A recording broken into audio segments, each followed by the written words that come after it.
David Petraeus, former CIA director and US CENTCOM commander, told CNN he believes Donald Trump no longer wants to reintroduce torture.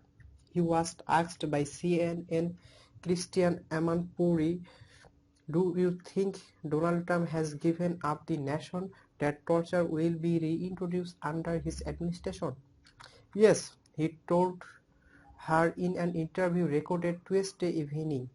Petraeus was among those under consideration for Donald Trump's Secretary of State before Rex Tillerson was eventually nominated, and has met privately with the president-elect.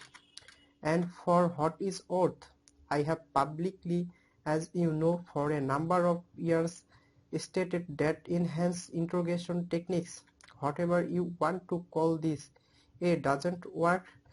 It certainly doesn't work sufficiently to justify the enormous penalties that you will end up incurring as a result of doing that," Petraeus added. Throughout the presidential campaign, Trump pushed for the use of torture and enhanced interrogation techniques as a way to combat ISIS.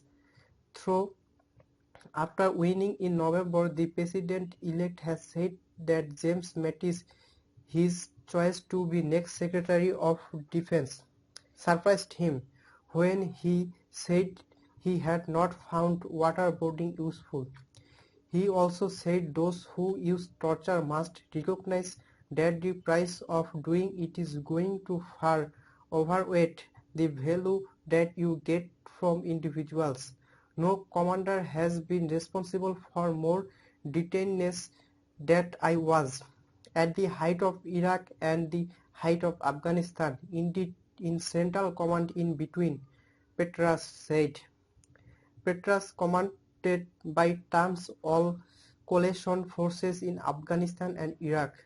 "Our experience is that if you want something from a detainee, and you want the truth in general, you want to get valid information to try to piece together various puzzles, you try to become the detainee's best friend," he said.